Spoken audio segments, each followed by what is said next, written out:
पति पत्नी दोनों के पढ़ा लिखा होने से, दोनों के जॉब करने से, दोनों में ईगो आ जाती है। और यहाँ पर झगड़ा सिर्फ पति पत्नी में नहीं होता, मम्मी पापा में भी होता है, बच्चों बच्चों में भी होता है, अड़ोसी पड़ोसी में भी होता है, नंद भाभी में भी होता है, सास में भी होता है, बहू में भी होता है, बेटा और माँ में भी होता है। कलेश चाहे कोई भी हो, उसका रूप कोई भी हो, वाणी पर अगर इस साल कंट्रोल नहीं किया तो बहुत घर टूटेंगे, बहुत घरों में झगड़े होंगे, बहुत डाइवोर्स होंगे। ये रहेगा हाल 2024 और 25 का। अगर ऐसी वाणी बोलिए मन का आपा खोल, औरन को शीतल कर हे आप हु शीतल हो ए होए। तो मीठा अगर आप नहीं बोल सकते, भला किसी का कर ना सको तो बुरा किसी का मत करना, पुष्प नहीं बन सकते तो तुम कांटे बनकर मत रहना। ग्रह कलेश अगर आपके घर में बहुत ज्यादा है तो सबसे पहले मैं आपको कहूंगी शिव पार्वती की तस्वीर के सामने घी का दिया घर में जलाना शुरू कर दीजिए। वो स्वतः ही घर का ग्रह कलेश खत्म करेंगे। रोज घर में शिव चालीसा का पाठ सावन भादों के महीने में जरूर हो।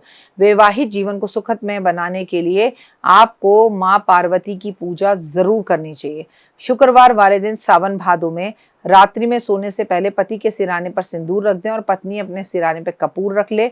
दूसरे दिन घर के बाहर के कोने में सिंदूर को गिरा दे और कपूर को घर के बाहर जाकर जला दे और ये कहें कि प्रभु हमारे घर में सुख शांति हो गई है, हमारे घर में स्वच्छता है। अपने घर का वास्तु जरूर चेक कराएं और उसमें भी अपने घर का ईशान कोण चेक कराएं। अगर आपके घर के ईशान कोण में बाथरूम बना है, भले ही आप उसका प्रयोग नहीं करते, तो कोई भी आपका भला कर नहीं सकता। आपके जीवन में तक कष्ट और तकलीफें जरूर आएंगी।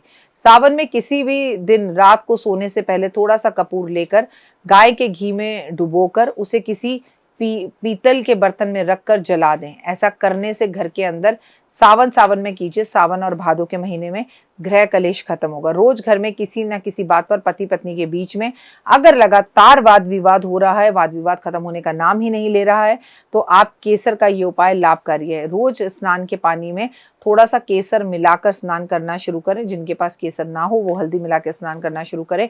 ग्रह कलेश खत्म होगा। ग्रह कलेश दूर करने के लिए घर में नकारात्मक ऊर्जा को बाहर निकाले। लोबान का धुआं हर रोज घर में जरूर दें। सावन भादों के गुरुवार वाले दिन आप अपने घर के अंदर नमक डालकर पोछा लगवाना शुरू कर दीजिए और अपने जीवन में बदलाव देखिए। भगवान शिव की पूजा से शमी के पत्र का प्रयोग जरूर कीजिए। भगवान शिव के मंदिर में शमी के पत्ते अर्पण कीजिए, इससे भी रिश्ते अच्छे होंगे।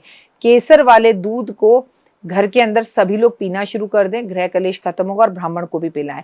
जिन घरों में हमेशा कलह और कलेश रहता है, वहां की सुख शांति को अगर लगातार खत्म हो रही है तो महीने में एक बार ब्राह्मण को बुलाकर, रिश्तेदारों को, अड़ोसी पड़ोसी को बुलाकर सत्यनारायण भगवान की कथा और नवग्रह हवन जरूर करें।